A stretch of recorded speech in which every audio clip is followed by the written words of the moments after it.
Visi, tiek patys mažiausi ar stipriai ūgtelėję ir savo kelio ieškantys Kauno rajono vaikai mums yra svarbūs, sako Aurelijos Makūnienės labdaros ir paramos fondo įkūrėja bei jai talkinantys fondo savanoriai. Dar 2007 metais įkurtas fondas globoja talentingus, veiklius ir gabius Kauno rajono vaikus, jaunuosius talentus, kurie dar tik pradeda savo kelią mokslo, sporto, muzikos bei kitose meno srityse. 2007 metais buvo tokia situacija, kai žmonės pradėjo kreiptis, tai vienam to, kitam to, galbūt dar ir tas gyvenimas buvo netoks kaip dabar. Ir sugalvojome su bendraminčių komanda, kad galima tas idėjas įgyvendinti būtent per labdaros ir paramos fondą. Tai aš manau, kad ši idėja tikrai pasiteisino, tuo labai džiaugiamės, nes tai ir įrodo ilgametė fondo veikla.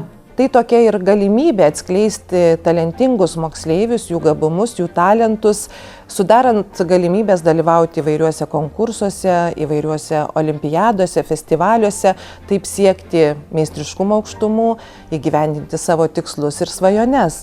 Anot Aurelijos Makūnienės fondo narių, suskaičiuoti, kiek tų svajonių buvo įgyvendinta, būtų tikrai nelengva. Nemaža ir išskirtinių atvejų, kai pavyzdžiui, ypač gabiems Kauno rajono muzikams fondas padėjo įsigyti profesionalius instrumentus. Vienas paskutinių pirkinių – sidabrinė japonų gamybos fleita Muramatsu DS, kuri naujus horizontus atvėrė nuo 5 metų muzikuojančiai fleitininkei Viltei Bagdžiūtei.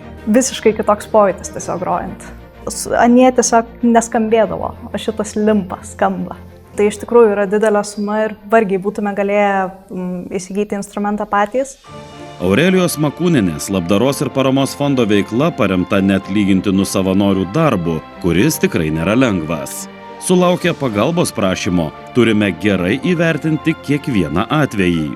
Fondo komanda yra 8 žmonės, tokia pagrindinė fondo savanorės, kurios, kaip aš paskui dabar peržvelgiu, tai tikrai atstovauja ir įvairias sritis. Ir bibliotekininkė yra, ir socialinė darbuotoja, ir pedagogės, ir muzikės. Na ir tiesiog visos bendromis jėgomis aptariam, kam galėtume padėti, kiek galėtume padėti ir moderuojame tą visą savo veiklą. Pagrinde kreipiasi ir patys jauni žmonės, norėdami gauti finansavimą, tarkim, važiuoti į festivalius, šokių kolektyvai, moksleiviai dalyvaujantis meninėje veikloje, bet labai dažnai ir mes, fondo savanoriai, taip pat matome tos žmonės, kuriems reikalinga parama ir galbūt jie nedrįsta patys kreiptis. Ir čia ir yra ta pagrindinė fondo veikla, būtent padėti atrasti tuos žmonės, kurie yra talentingi, kurie yra gabūs ir padėti būtent atskleisti jų gabumams ir jų talentams. Per 16 metų mes suteikėme paramos daugiau kaip už 251 000 eurų, tai pinigais ir vertybėmis. Tai maždaug keli šimtai jaunuolių yra paskatinti stipendijomis dalyvauti įvairiuose meno konkursuose, festivaliuose, sporto varžybose ir visaip kitaip tobulinti save. Kasmet Aurelijos Makūnienės labdaros ir paramos fondo leidžiama knygelė pirmokui – tai dar viena iniciatyva fondą lydinti nuo pirmųjų dienų.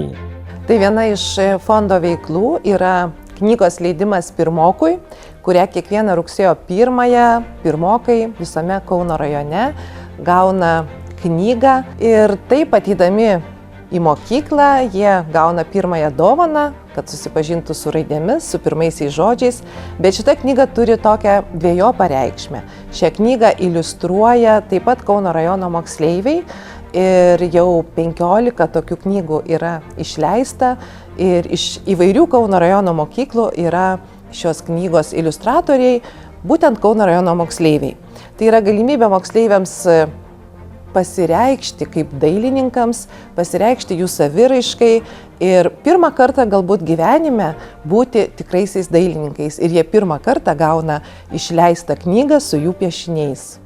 Štai iš Lienavos pagrindinės mokyklos auklėtiniai pirmoko knygelę iliustravo prieš 7 metus. Dabar jau gerokai ūgtelėję iliustracijų dailininkai kartu su pirmokėliais ir savo mokytojais pakvietė fondo narius į rytinę pamokėlę. Dainelėmis ir muzika pasakė šiltą ačiū už suteiktą galimybę ir pasiūlė naują temą kitų metų pirmoko knygeliai. Aišku, 7-mečiai smagu, tiesiog kažkaip savo piešiniai į knygą bus įdėti. Sako, atspausdins knygą tikrą ir bus, man galėsi pamatyti savo darbus. Tai tiesiog labai smagiai skambėjo. Tada, kai piešiant, tai buvo baisu, o dabar tu ką prisimeni, kad įdomius dalykus darei, kai buvo mažesnis. Mane sudomintų sudalyvauti tokiame fonde, kad galėčiau pažiūrėti į mokinių šypsenas, kaip jie galbūt patobulės po kelių metų ir būtų įdomu sužinoti kitų įspūdžius, kaip jie jautėsi darant tos piešinius. Didžiuliai geri jausmai, kuriuos jauti pats, suteikdamas kažką tai kitam žmogui. Ir taip pat labai džiaugiuosi tuo, kad jau jaunimas, sutikdami mane, jau pasakoja apie tai, kaip šito fondo parama jiems atliepia. Viena iš tokių tradicijų, fondo tradicijų yra taip pat skirti kalėdinės stipendijas moksleiviams, kurie ne tik gabūs menui, sportui, bet tačiau labai aktyviai dalyvauja visuomeninėje veikloje. Asmeniškai pačiai įstrigo vieno vaikino pasakojimas, kuris tą kalėdinę stipendiją gavo pernai ir jisai tiesiog pasakė, kad šis įvertinimas paskatino mane dar labiau imti savanorystės. Jis grįžęs į savo mokyklą subūrė žemesnių klasių moksleivius, kuriems sunkiau sekasi moksle, kuriems sunkiau sekasi atlikti namų darbus ir pats kiekvieną dieną dirbo su jais, padėdamas jiems atlikti tas užduotis.